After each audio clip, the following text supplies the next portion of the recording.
Good morning, friends. I'm Michael Kovnat, and this is the Next Big Idea Daily, the podcast that helps you sharpen your mind in just a few minutes a day. Now, let's face it, we live in a complex world that's only getting harder to navigate. The pace is getting faster, the problems are getting messier, the future is getting tougher to predict. So how can your brain possibly keep up? Should we outsource everything to AI? Or do we possess a deeper, older intelligence that we're overlooking? That's the question Angus Fletcher asks in his new book out today called Primal Intelligence. You are smarter than you know.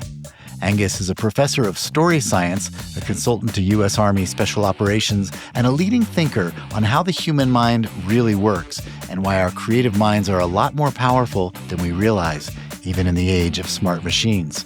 Our curator, Daniel Pink, calls the book a fascinating exploration of human potential that will change how you think about thinking. Here's Angus.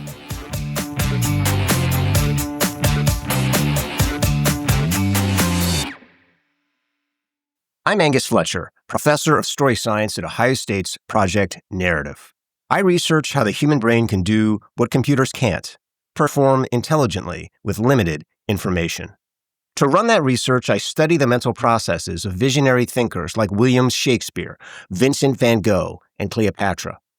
And over the past 5 years, my lab has had the extraordinary opportunity to partner with U.S. Army Special Operators to examine how they act smart in volatile, uncertain, and ambiguous situations.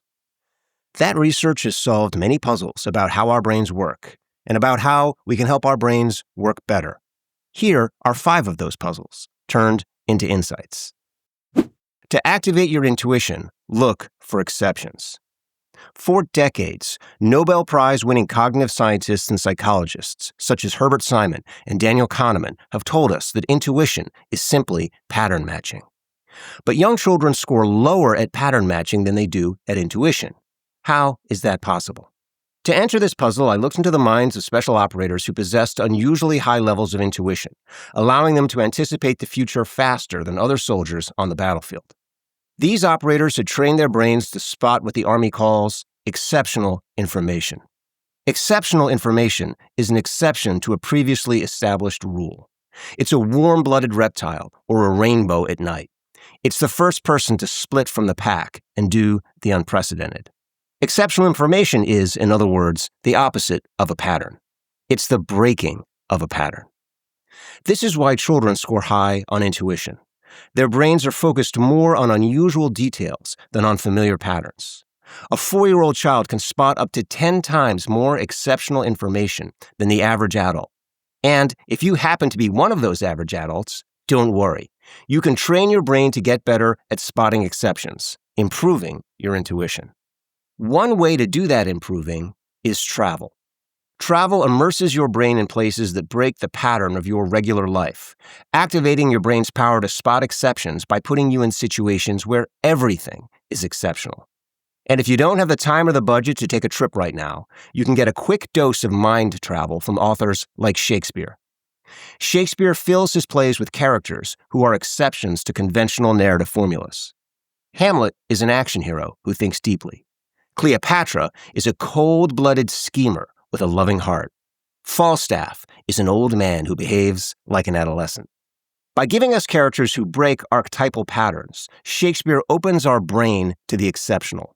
In the words of Hamlet, as a stranger, give it welcome. Or, in other words, embrace things because they are different.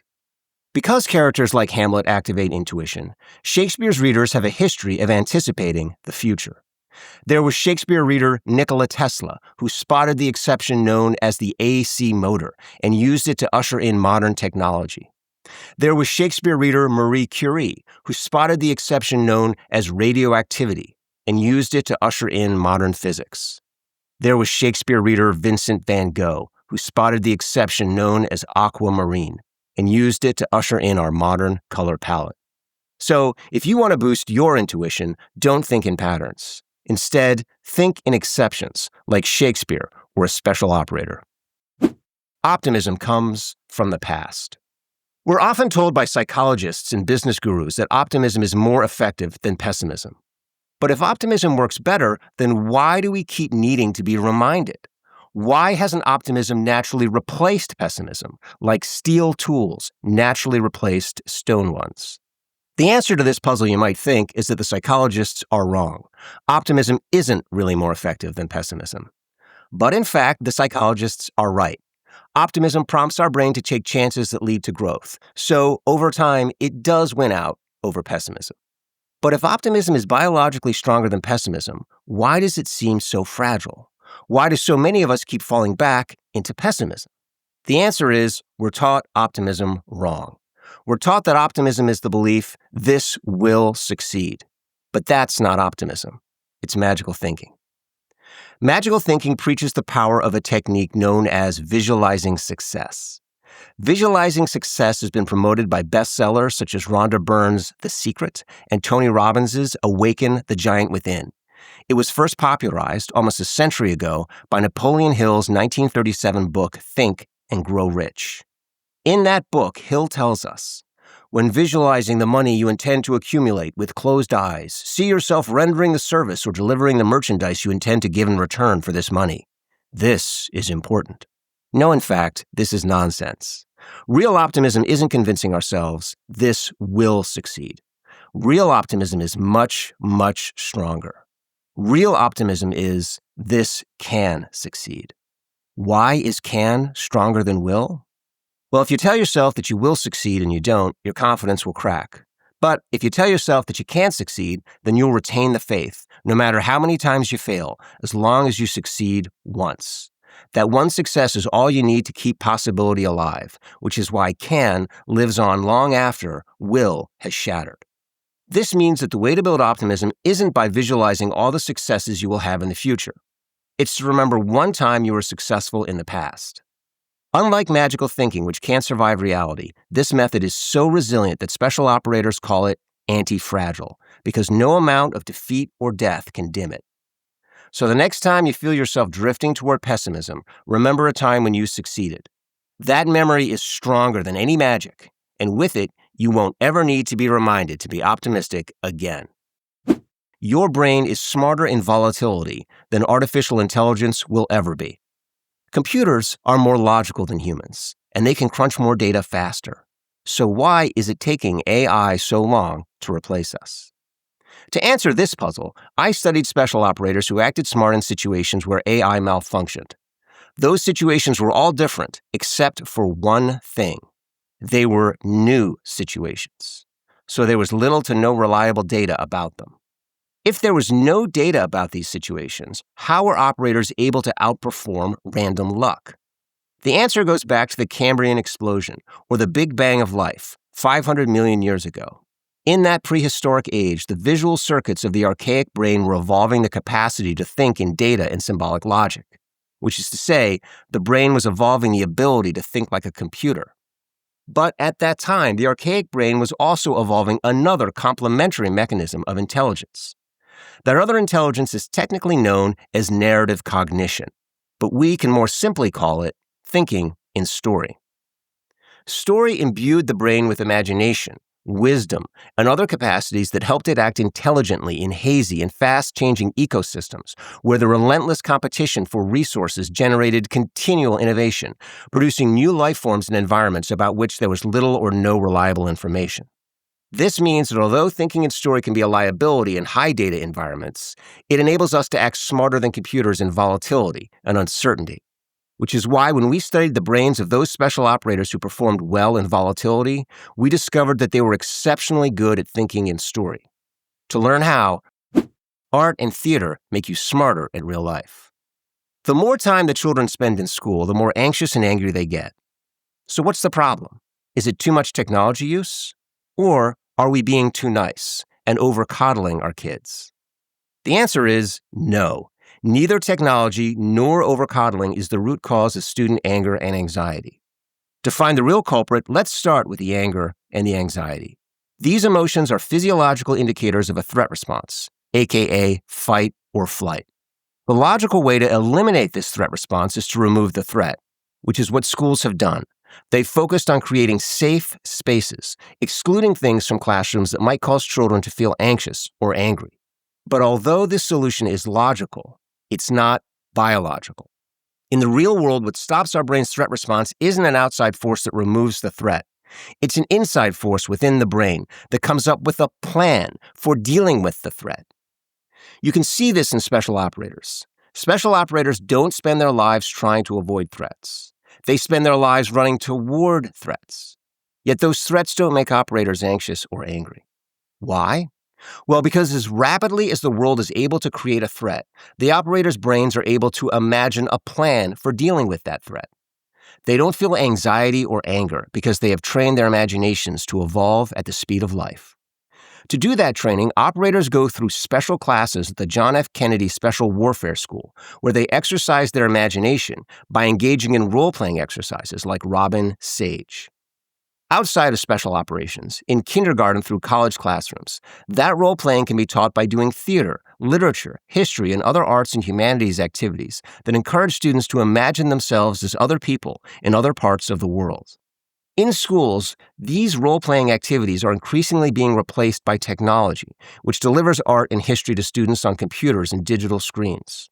But technology is less effective at growing children's imagination than books and stages, because by having screens automate the physical work of staging the action, it doesn't exercise the imagination muscles of the brain. Although technology and too much coddling can worsen student anger and anxiety, neither is thus the root cause of the problem.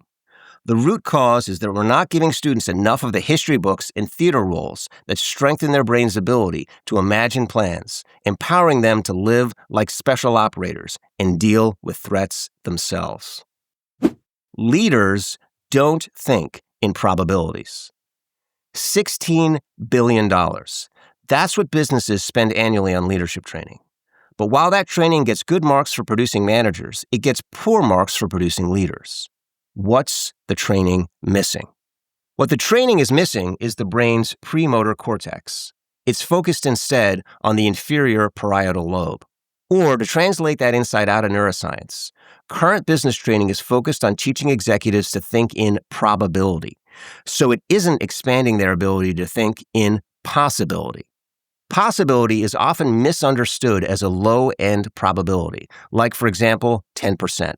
But possibility is not a kind of probability. It involves a fundamentally different mental process. Probability is calculated from events that have happened before.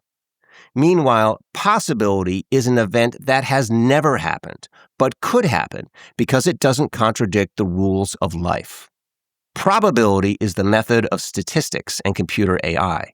Possibility is the method of story and imagination. As an example of the difference between probability and possibility, there's the airplane. In 1902, the British statistician Lord Kelvin declared that there would never be an airplane.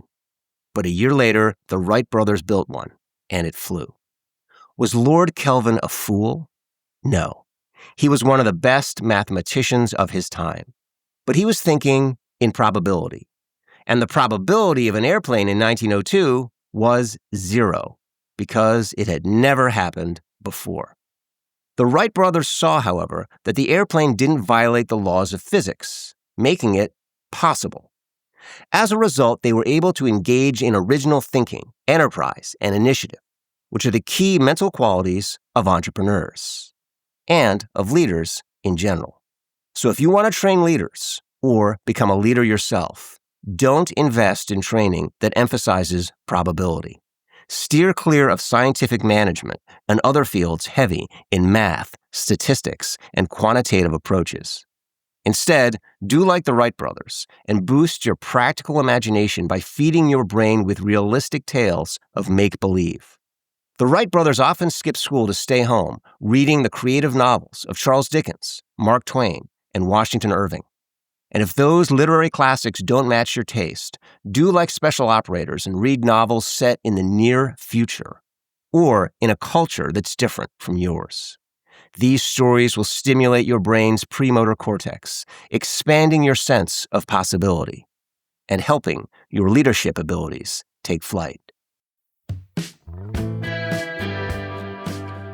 Thank you, Angus. Okay, everyone, you can get a copy of Primal Intelligence using the link in the episode notes. I'm Michael Kovnat. See you soon.